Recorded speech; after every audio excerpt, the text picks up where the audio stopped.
నమస్కారం. పులివెందుల శాసనసభ్యులు జగన్మోహన్ రెడ్డి గారు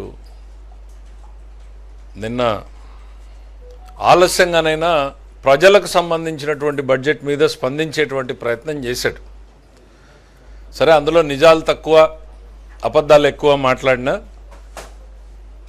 కనీసం ఆ మాత్రం టైం తీసుకుని ప్రజల గురించి, బడ్జెట్ గురించి, అసెంబ్లీకి రాకపోయినా నేను బయటైనా మాట్లాడతాను అని డిసైడ్ చేసుకుని మాట్లాడినందుకు నాకు కొంతైనా సంతోషంగా ఉంది. ఎందుకంటే మేము కోరుకుంటాం, ఎందుకంటే ప్రభుత్వంలో ఉన్న వాళ్ళమి మాకు సద్విమర్శలు వస్తే ఎటు నుంచి వచ్చినా కూడా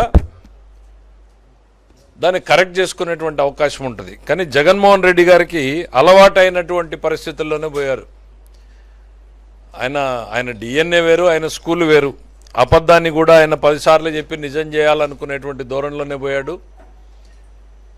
నేను చెప్పినట్టు 2 గంటల ప్రెస్ మీట్, 3 గంటల ప్రెస్ మీట్లు తయారైన 3 గంటల సేపు అసెంబ్లీకి వచ్చి మాట్లాడుంటే నేరుగా ప్రభుత్వం సమాధానం చెప్పుండేది. ప్రజలు చూసి ఆనందపడి ఉండేవాళ్ళు.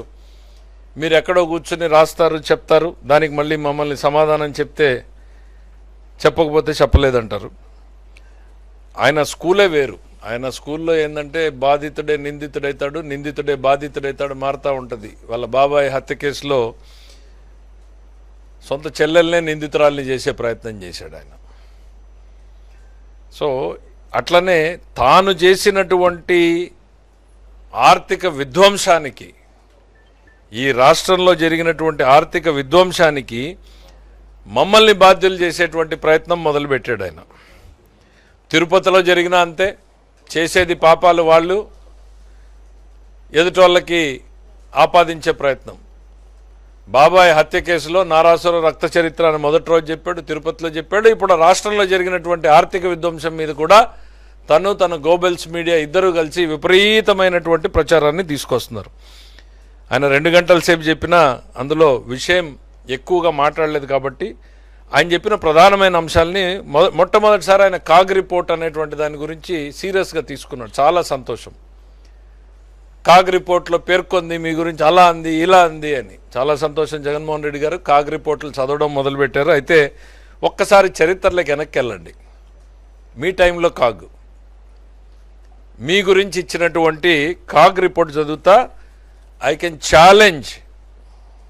Challenge and I'm on record, భారతదేశంలో ఇంత దరిద్రమైన కాగ్ రిపోర్టు ఏ ప్రభుత్వానికి కూడా రాలేదు. సంతకం పెట్టను అని చెప్పాడు ఆయన. పెట్టకపోగా క్వాలిఫైడ్ రిపోర్ట్ అంటే ఇది ఒక కొత్త పదం ఉంది అని నేను చాలామంది ఫైనాన్స్ సెక్రటరీస్ని అడిగితే మొట్టమొదటిసారి ఆంధ్రప్రదేశ్లో కాగ్ రిపోర్ట్ వచ్చి ఆ రోజున ప్రతిపక్షంలో నేను లేవనెత్తిన తర్వాత చాలామందికి ఇట్లాంటిది ఒకటి ఉంది అని తెలిసింది. అట్లాంటి క్వాలిఫైడ్ రిపోర్ట్ ఇచ్చినటువంటి ఘనత మీది, మీ ప్రభుత్వాన్ని. ఏమని చెప్పాడైనా? దాదాపు 48,000 కోట్లు, 48,284 కోట్ల రూపాయల గురించి అసలు అకౌంట్స్ అనేటువంటివి నాకు చూపించబడలేదు. దాని గురించి ఇంకా మాట్లాడతాడు. ఒకే ఒక 2 లైన్లు చదివి వినిపిస్తాను.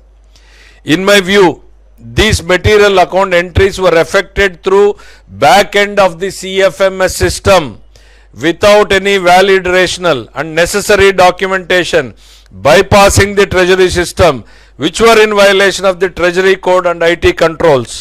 These irregular accounting entries are fraught with the risk of inflating the government expenditure beside the possible misappropriation as these were done in the back end of the CFMS. Therefore, in my opinion, of the true and fair nature of accounts is subject to the above violations. అసలు 48,000 కోట్ల రూపాయలకు సంబంధించినటువంటి ఎంట్రీలని British కాలం నుంచి established treasury ప్రొసీడింగ్స్ని కాదని back ఎండ్లో CFMS కంప్యూటర్లోకి enter చేయబడ్డాయి. దీనికి నేనేం చేయజాలను, దీనికి సంబంధించినంత వరకు నేను చాలా క్వాలిఫైడ్ రిపోర్ట్ ఇస్తున్నాను అని మాట్లాడాడు. మీరు ఇవాళ కాగ్ రిపోర్ట్ల గురించి, కాగ్ రిపోర్ట్లు ఏదో ఎత్తి చూపించింది అనేటువంటిది. ఎస్, కాగ్ ఉన్నదే ప్రభుత్వంలో జరిగేటువంటి పొరపాట్లను, లోటుపాట్లను ఎత్తి చూపించడానికి, భవిష్యత్తులో జరగకుండా సరిదిద్దడానికి. కానీ ఇంత ఘన చరిత్ర మాత్రం, మీ అంత ఘన చరిత్ర మీ ప్రభుత్వంలో సాధించినటువంటి ఆర్థిక విధ్వంసానికి ఇంతకన్నా ప్రత్యక్ష సాక్ష్యం నేను అక్కర్లేదనుకుంటా.